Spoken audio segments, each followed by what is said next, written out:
আসসালামু আলাইকুম, সকলে কেমন আছো? আশা করি আল্লাহর রহমতে ভালো আছো। তো আমি ইঞ্জিনিয়ারিং পাঠশালা থেকে তোমাদের সাথে যুক্ত হচ্ছি, তোমাদের সাব্বির ভাইয়া।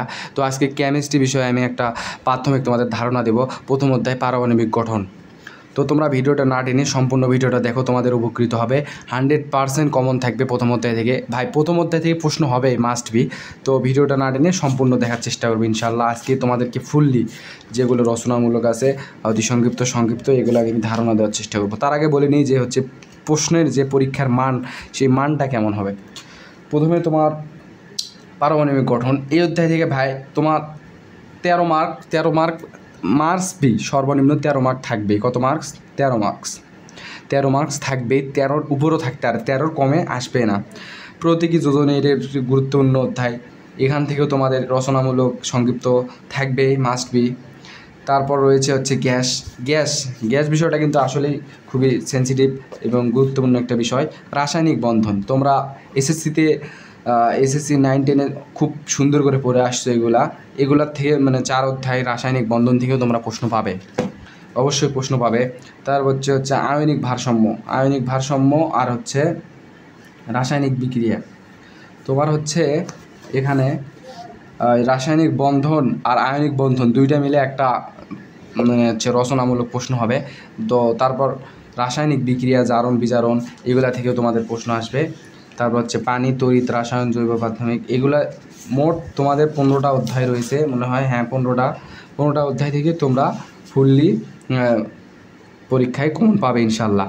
তো প্রথম পার্ট থেকে একদম শেষ পার্ট পর্যন্ত দেখবে। প্রথম পার্টটা কিন্তু ভাই গুরুত্বপূর্ণ। এটা হচ্ছে প্রথম রসায়নের পার্টটা যেটা আছে, খুবই গুরুত্বপূর্ণ একটা পার্ট হচ্ছে পারমাণবিক গঠন। কি পারা যাবে? তো কথা না বাড়িয়ে চলো ক্লাস শুরু করে দেই। তোমরা ভিডিওটা না টেনে সম্পূর্ণ ভিডিওটা দেখার চেষ্টা করবে ইনশাল্লাহ। আমি থাকবো সাব্বির। প্রথম অধ্যায় কেমিস্ট্রি হচ্ছে পারমাণবিক গঠন সম্পর্কে আমি রচনামূলক দেবো দুইটার মধ্যে 100% একটা আসবে কমন, মাস্ট বি। দুইটার মধ্যে একটা কমন আসবে, লিখে নাও তোমরা খাতায় লিখে নিতে পারো। দুইটার মধ্যে একটা কমন আসবেই, একটা মাস্ট বি। এটা কোনো মিস নাই, মাস্ট বি, আসবেই কমন। তো আমি তোমাদের মধ্যে দুইটা আছে, তোমরা দুইটা পড়ে নিবা। তারপরে আমি একটু সংক্ষেপে, তোমার কাছে অতটা সময় নেই, সংক্ষেপে তোমাদেরকে আমি বুঝাচ্ছি যে হচ্ছে স্থায়ী মূলকণিকা। এটা তোমাদেরকে আমি বুঝাবো এখন, বুঝছো? স্থায়ী মূলকণিকা মূলত তিনটি ধাপ নিয়ে গঠিত। হলো না রে, এখানে যে দুইটা আছে, দুইটার মধ্যে তোমাদের আমি একটা বুঝে দিচ্ছি। দুইটাই পড়বে অবশ্যই, দুইটার মধ্যে যে কোনো একটা আসবেই, তোমরা লিখে নিতে পারো, সমস্যা নেই। আর তখন বলবা যে সাব্বির ভাই আপনি বলছিলেন যে দুইটার মধ্যে একটা আসবে, আসি নাই বোর্ড থেকে, মানে পরীক্ষার পর। তোমরা অবশ্যই পাবে ভাই, আমি বলতেছি পাবে, লিখে নাও তোমরা। তো বেশি কথা না বলে আমি শুরু করতে যাচ্ছি। স্থায়ী মূলকণিকা 1 নম্বর। মূলকণিকা কী দ্বারা গঠিত? অবশ্যই 3টি ধাপে গঠিত: ইলেকট্রন, প্রোটন, নিউট্রন। কয়টি? মূলকণিকা কি? ইলেকট্রন, বুঝতে পারছিস আমার লেখা? ইলেকট্রন আগে লিখি। ইলেকট্রনটা আগে বর্ণনা দেয় তোমাদের কাছে। ইলেকট্রনটা আসলে কি ভাইয়া, বলতে আরো ইলেকট্রনটা কি? মূলত ইলেকট্রন হচ্ছে পরমাণুর কোনো পদার্থের ক্ষুদ্র কোনো কণিকাই হচ্ছে ইলেকট্রন। কোনো পদার্থের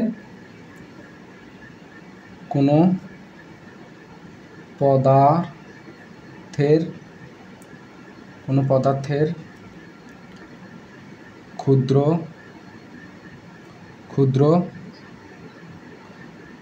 কণিকায় কি ভাইয়া? ক্ষুদ্র কণিকা হলো কি? ইলেকট্রন।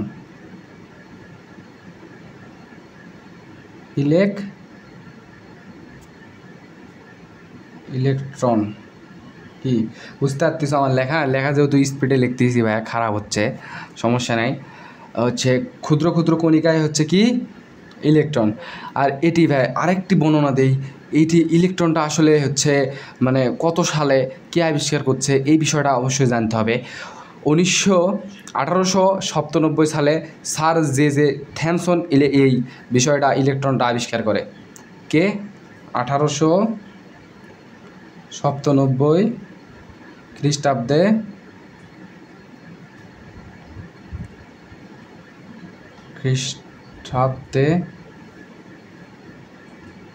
খ্রিস্টাব্দে কে আবিষ্কার করে? Sir J Thomson.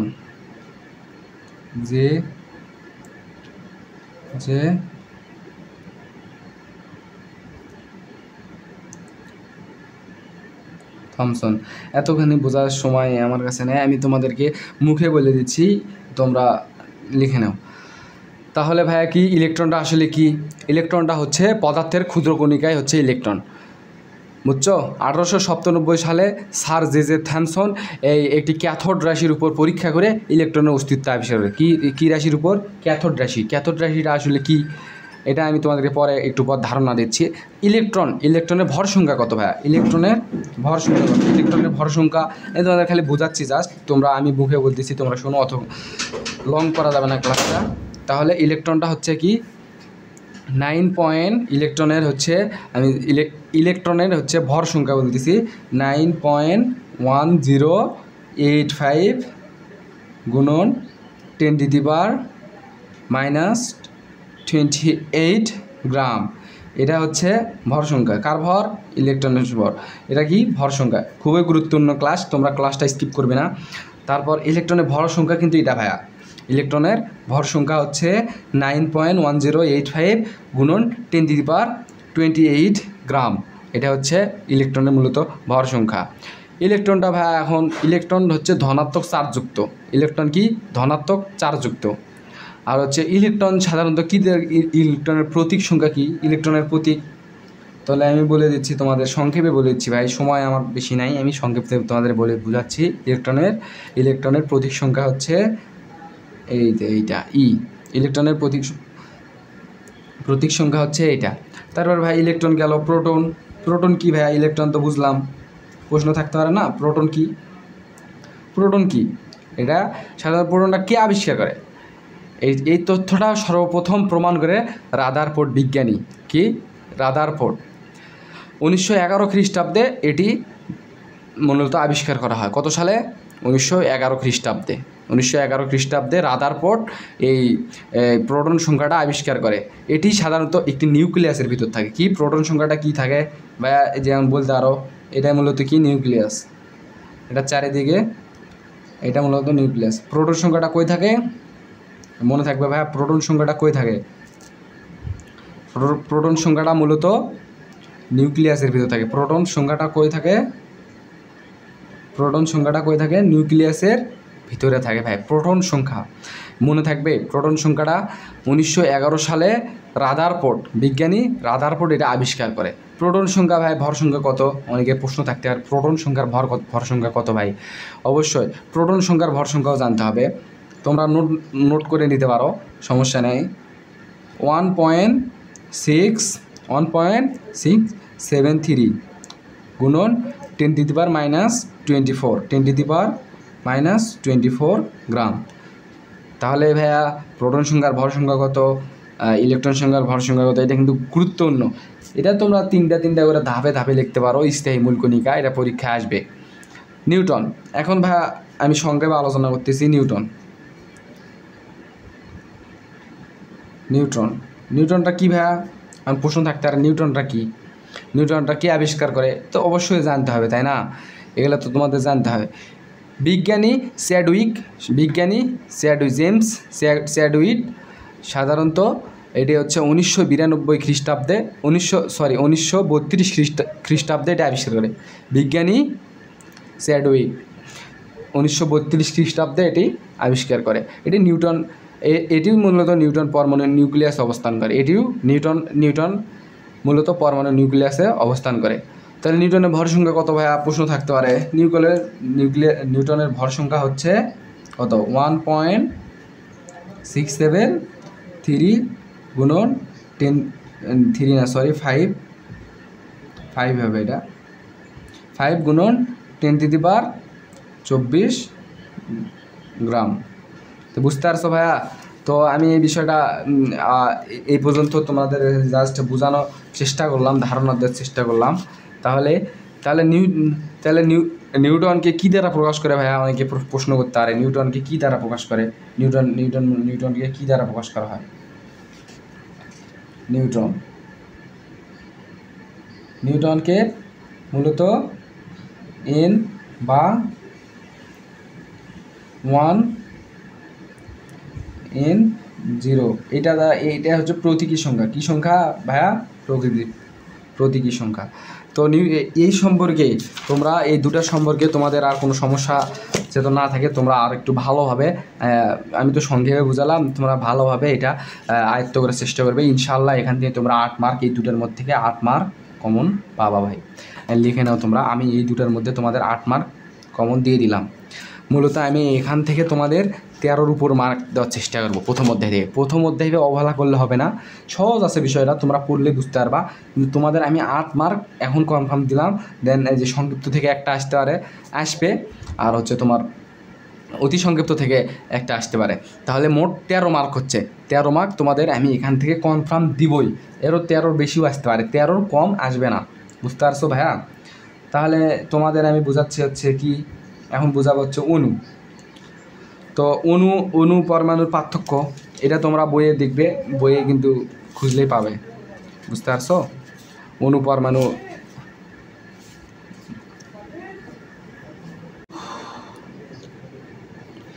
তো ভাইয়া হচ্ছে অণু এবং পরমাণুর পার্থক্যটা তোমরা কী করবা? করে নিবা। অণু এবং পরমাণুর পার্থক্যটা তোমরা নিজেরা করে নিবা, বুঝছো? এটা আমি আর পড়ে দিচ্ছি না তোমাদের, তবে আমি বুঝে দিচ্ছি হচ্ছে 2 গ্রাম NH3-তে কয়টি অণু রয়েছে? NH3টা কী ভাইয়া? তোমরা এখন প্রশ্ন করতে পারো। এটি হচ্ছে অ্যামোনিয়া। কি এটা? অ্যামোনিয়া। এটা এই যৌগটার নাম কি? অ্যামোনিয়া। তাহলে ভাই আমি তোমাদেরকে অ্যামোনিয়ার অনুসংখ্যাটা বের করে দিচ্ছি, বুঝছো? NH3, এটা হচ্ছে কি? অ্যামোনিয়া। নাইট্রোজেন, এটা কি? এনটা কি? নাইট্রোজেনের ভর সংখ্যা কত? পারমাণবিক ভর সংখ্যা কত ভাই? 14 ভাই, 14। এটাও পারিস না? দেখ 14। নাইট্রোজেন 14 প্লাস হাইড্রোজেনের ভর সংখ্যা 1। এখানে কি অবস্থা আছে? 3টা গুণ অবস্থায়, তাহলে কত হয়? 3। 3 কে 3 আর 14 কত হয়? 17। সিম্পল বিষয় ভাই। কত? 17। এটা খুব সিম্পল বিষয়, এটা পরীক্ষা আসবে ভাই, বুঝিস নাই? আজ এখন অবহেলা করতেছিস, এক সময় বলবি না সাব্বির ভাই একটা কথা বলছিল, এটা তখন বুঝবি ভাই, পরীক্ষাটা আসবে, বুঝছো? তো ভালো করে দেখো। তো এটা কি ভাই? অ্যামোনিয়ার পারমাণবিক 1 মোল সমান কত? 1 মোল সমান 17। এটা কি? গ্রাম। 17 গ্রাম। তারপর ভাইয়া তোমরা কি অ্যাভোগাড্রোর সূত্র জানো? ওটা আমি অতি সংক্ষিপ্ত তোমাদের বলে দেবো, অতি সংক্ষিপ্ত আমি পড়াবো, তখন বলে দেবো, তখন জানে, বুঝছো? 17 গ্রাম অ্যামোনিয়ার অণুতে অ্যাভোগাড্রোর মান কত? অ্যাভোগাড্রোর সংখ্যা কত? অ্যাভোগাড্রোর, তাহলে আমি তোমাদের লিখে দিচ্ছি 17 গ্রাম। 17 যেহেতু বাড়ালো, তাহলে 17 গ্রাম,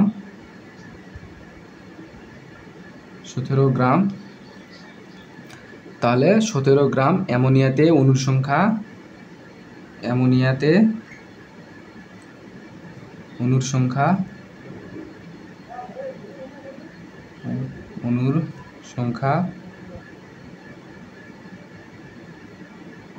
জায়গা হবে না এদিক, তাহলে কত ভাই?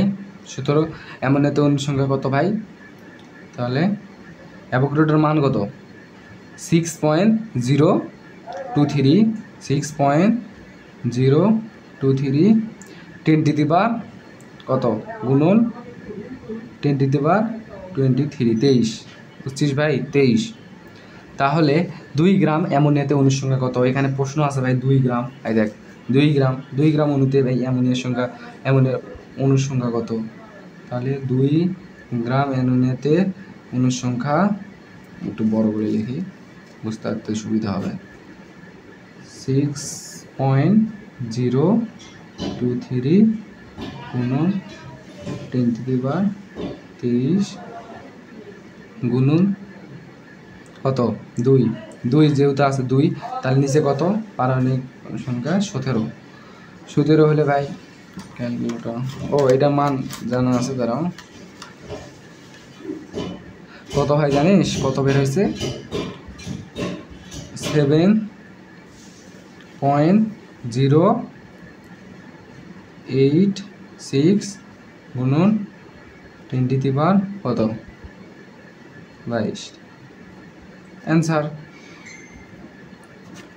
কি? এটা নিয়ে কোনো সমস্যা থাকলো? তাহলে 2 গ্রাম অ্যামোনিয়াতে কয়টি অনুসংখ্যা রয়েছে? এই যে এটা ভাই, এটা বুঝতে পারছিস? তো এরপর আমি তোমাদেরকে আরও কয়েকটা সংক্ষিপ্ত দিচ্ছি। মেইন যে সংক্ষিপ্তগুলো রয়েছে, অরবিট এবং অরবিটালের পার্থক্য তোমাদের 5টা দিচ্ছি ভাই। 5টার থেকে তোমরা একটা কমন পাবাই, মাস্ট বি। এই 5টাই পড়বা, আমি তোমাদেরকে শিওর দিচ্ছি। এই 5টায় পড়বা। অণু পরমাণুর পার্থক্য, তারপরে হচ্ছে 2 গ্রাম অ্যামোনিয়াতে কয়টি অণু রয়েছে, যে অরবিট এবং অরবিটালের হচ্ছে পার্থক্যটা, এটা পড়বে। এটা কিন্তু ভাই আসার সম্ভাবনা রয়েছে। এটা 23 সালেও আসছিল। এই যে ভাই পরিবর্জনটা এটা এবার আসছিল রিসেন্টলি। পরিবর্জন 24 সালে আসছিল মেবি। তো এই যে পরিবর্জন এবং নীতি সম্পর্কে আলোচনা করো, এটা সংক্ষিপ্ত লিখতে হবে। নিষ্ক্রিয় গ্যাস ভাই, নিষ্ক্রিয় গ্যাসটা এটাও আসার সম্ভাবনা রয়েছে। তো তোমরা আমাদের বেশি দেয়নি ভাই, 5টা দিয়েছি অনলি। ভিডিওটা তোমরা নোট করে নিতে পারো। অতি সংক্ষিপ্তটা কী ভাইয়া? অ্যাভোগাড্রোর মান ও অ্যাভোগাড্রো কাকে বলে? ওই যে তখন যে বললাম অ্যাভোগাড্রোর মান কত ভাই, অ্যাভোগাড্রোর মানটা তখন বললাম না। অ্যাভোগাড্রোর মান কত? আমি তোমাদের সংখ্যাটা দিচ্ছি, দাঁড়াও। অ্যাভোগাড্রোর মান হচ্ছে 6.023 গুণন 10⁻23 কি গ্রাম। কি ভাই বুঝতে পারছো অ্যাভোগাড্রোর মান কত? গ্রাম। আর অ্যাভোগাড্রোটা আমি বলতেছি, অ্যাভোগাড্রোটা কাকে বলে, সাধারণত কাকে বলে আমি বলতেছি, কোনো মৌলের পরমাণুতে যত সংখ্যক পরমাণু থাকে, কোনো মৌলের পরমাণুতে, ধরো কোনো মৌল আছে, যে কোনো একটা মৌলের পরমাণুতে ভাই পরমাণুতে কতটুকু পরমাণু থাকে, সেটাই মূলত অ্যাভোগাড্রোর সংখ্যা বা অ্যাভোগাড্রোর ধ্রুবক। কি মনে থাকবে ভাইয়া? তারপরে এখন আসি আমরা হচ্ছে যে এখানে যেটা আছে H2SO4 এর আণবিক ভর বের করতে পারবে না। এখানে অনেকে আছে বের করতে পারবে, আবার অনেকেও পারবেও না, যারা ফাঁকি দিয়ে আসছে এসএসসিতে, আর অনেকে আর্টস থেকে এসেছে। অবশ্যই আমি বুঝে দিচ্ছি, শোনো। এইচের পারমাণবিক আসলে এই যে অণুর ভর, ইলেকট্রন বিন্যাস, এগুলো করতে হলে অবশ্যই তোমাদের হচ্ছে এই যে মৌলের যে আছে এগুলো হচ্ছে পারমাণবিক সংখ্যা, এগুলো তোমাদের জানতে হবে, বুঝছো? ইলেকট্রন, প্রোটন, এগুলো তোমাদেরকে মুখস্থ করতে হবে। এটা তোমরা পরবর্তী ক্লাসে পাবা। যদি না পারো তাহলে কমেন্ট করবা, অবশ্যই পরবর্তীতে ক্লাসে তোমাদের দেওয়া হবে। তাহলে কি এখানে আছে এই হাইড্রোজেনের পারমাণবিক ভর কত? 1 ভাইয়া, 1 গুণন 2। তাহলে পারমাণবিক ভর কত? 1 গুণন 2 প্লাস 30 প্লাস অক্সিজেনের পারমাণবিক ভর কত ভাইয়া? অক্সিজেন তোমরা এখন বলতে পারো অক্সিজেন পারমাণবিক ভর কত? সিলিকনের তো 32 বের করলাম, তাই না? তা হচ্ছে অক্সিজেনের কত ভাইয়া?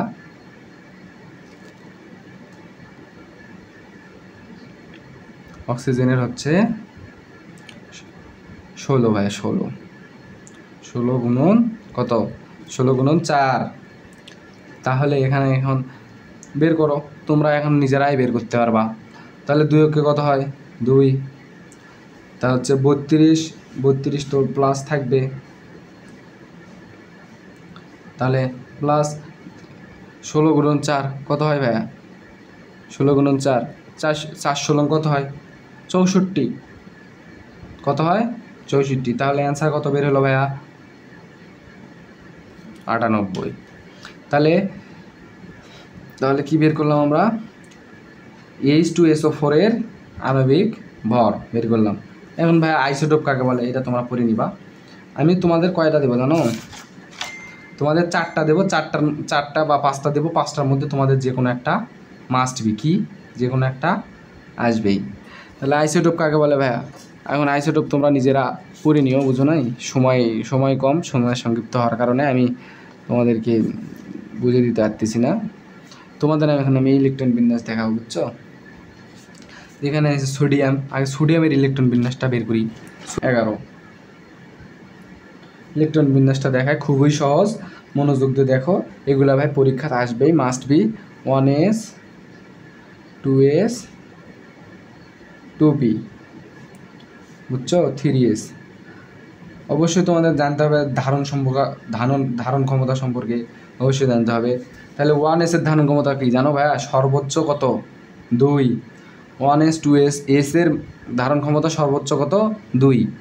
বুঝো নাই? 2 এর নিচে আসতে পারবে কিন্তু 2 এর উপর যেতে পারবে না। কত? 2। তাহলে 1s 2s কত হলো? 2। বুঝো নাই? তাহলে ভাই এখন কথা হলো পির ধারণ ক্ষমতা, কিন্তু আমি সহজভাবে বুঝে দিচ্ছি। এস এর ধারণ ক্ষমতা তোমার 2, পি এর ধারণ ক্ষমতা তোমার 6, তারপরে তোমার হচ্ছে 1s 2p। ডি এর ধারণ ক্ষমতা তোমার 10। কত? ডি এর ধারণ ক্ষমতা 10, এফ এর ধারণ ক্ষমতা তোমার 14 মানে 14। এগুলা ভাই ধারণ ক্ষমতা, এগুলো তোমাকে মুখস্থ করতে হবে। তোমরা মুখস্থ করে নিও, তোমাদের জন্য সহজ হবে বিষয়টা, বুঝো নাই? তাহলে ভাই এখানে কত হয়েছে? 1s 2s 2p 3s 3p 3d এগুলো দেওয়া লাগবে না। তাহলে 11 যেহেতু আমাদের বের করতে হবে। কত আমাদের টার্গেট? কত ভাইয়া? 11। তাহলে এখানে অলরেডি 10 হয়ে গেছে, তাহলে আর কত লাগে? তাহলে এস এর ধারণ ক্ষমতা সর্বোচ্চ 2, তাহলে 1 দিলেই তো কিন্তু আমাদের হয়ে গেল সোডিয়ামের ইলেকট্রন বিন্যাস কমপ্লিট। অনেকেই পারবে, বিষয়গুলো অনেক সহজ, বুঝো না? যারা সায়েন্স থেকে আসছো তোমাদের জন্য অনেক সহজ হবে এগুলো। তোমরা 19-এ খুব ভালো মতো করেছো, তোমাদের এর থেকে কঠিন ছিল, ঠিক আছে? এই জন্য এটা তোমার অতি সংক্ষিপ্ত প্রশ্ন। তারপরে ভাই আমরা বের করবো হচ্ছে, কে বের করবো বলো? ক্লোরিন বের করি। ক্লোরিন খুবই গুরুত্বপূর্ণ একটা বিষয়। ক্লোরিনের পারমাণবিক সংখ্যা হচ্ছে 17। কত? 17। তাহলে আমরা আগে তোমাদেরকে হচ্ছে বললাম, তাহলে 1s 2s আগে 2p 3s 3p 4s, এই যে, বুঝলা? তাহলে তোমরা এখন বসাও সুন্দরভাবে। এটা তোমার স্ট্রাকচারটা মুখস্থ করতে হবে। এটার একটা সূত্র আছে, এটা আমি তোমাদের পরে দেখাবো। শোনো প্রিয়া শোনো, এরকম একটা সূত্র আছে, তোমাদেরকে বুঝাবো পরে। তাহলে 2, এটা তো 2, এটা কত? 6, এটার কত? ধারণ ক্ষমতা 2। কত হলো? কত হলো? 2 2 4 10 12। আমাদের লাগবে কত ভাইয়া? লাগবে কত আমাদের?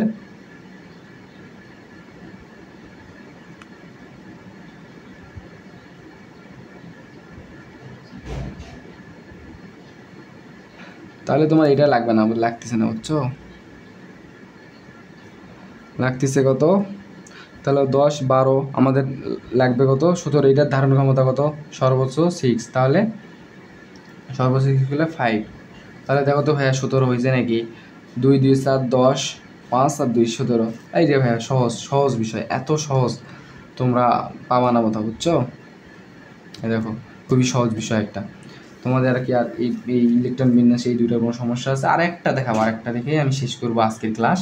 তো তোমরা এতক্ষণ আমার সাথে থাকার জন্য সকলকে আন্তরিক ধন্যবাদ। অবশ্যই ভিডিওটা শেয়ার দিবেন, আর ইঞ্জিনিয়ারিং পাঠশালার সাথে থাকবেন, আর কমেন্ট করবেন কোন সমস্যা সেগুলো আমাদের সাথে ইনবক্সে কথা বলতে পারবেন, সমস্যা নেই। আমরা সব সময় তোমাদেরকে চেষ্টা করব ভালো কিছু দেওয়ার জন্য ইঞ্জিনিয়ারিং পাঠশালা থেকে, তোমাদের যাতে ভালো হয়। তাহলে আরেকটা দেখাবো, কপারের পারমাণবিক সংখ্যা কত? 29। কত ভাই? 29। তাহলে আবার এই যে আমরা করে নেব, বুঝো নাই? 1s 2s 2p 3s 3p 4s, বুঝো নাই? তাহলে কপারে কত ভাই? 29। 2 2 4 10 12। হ্যাঁ, কত হলো ভাই? তাহলে কপারের ইলেকট্রন বিন্যাস 3d দেওয়া যেতে পারে, যেহেতু এখানে বেশি লাগবে। তাহলে 3d কত ভাই? 6, তারপর হচ্ছে 10 আর 4s। 4s কত ভাই? মাত্র 1 নিতে পারি। তাহলে কত হয় দেখো তো, 29 হয় নাকি দেখো তো। 2 2 7 10 16 18 18 আর হচ্ছে 10-এ হয় হচ্ছে 28 28 আর এনে 29। ঠিক আছে ভাই, তাহলে অবশ্যই তোমরা ইলেকট্রন বিন্যাস সম্পর্কে ভালো ধারণা পেয়েছো। তো তোমাদেরকে আরও ভালো সুন্দর করে বোঝানো হবে। তো এতক্ষণ যারা আমার ক্লাসটা করছো, তোমাদের আমি এই ক্লাসটা করলে তোমরা 100% কত মার্কস পাবা? তখন কত মার্কস বললাম? 13 13 প্লাস 13-র বেশিও পেতে পারো ভাই। 13 হচ্ছে সর্বনিম্ন প্রথম অধ্যায় কিন্তু অ্যাভয়েড করলে হবে না। প্রথম অধ্যায় থেকে প্রশ্ন থাকবেই, সেটা যে কোনো সাবজেক্টের হোক, প্রথম অধ্যায় থেকে তোমরা প্রশ্ন পাবেই। তো প্রথম অধ্যায় অনেকে অবহেলা করে যে সহজ বিষয়। এরপরে অধ্যায়গুলো আমি বোঝাবো সুন্দরভাবে। তবে তোমরা সকলেই যারা ভিডিওটা দেখছো অবশ্যই শেয়ার করবে। ইঞ্জিনিয়ারিং পাঠশালা তোমাদের হাত ধরে অনেক দূরে এগিয়ে যাক, এই প্রত্যাশাই করি। আমি সাব্বির তোমাদেরকে যথেষ্ট পরিমাণ হেল্প করব। তোমাদের যেগুলো সমস্যা আমার সাধ্য অনুযায়ী আমি তোমাদেরকে বোঝানোর চেষ্টা করবো ইনশাল্লাহ। তো আজকের ভিডিওটা এই পর্যন্তই। সকলে ভালো থাকুন। আল্লাহ হাফেজ।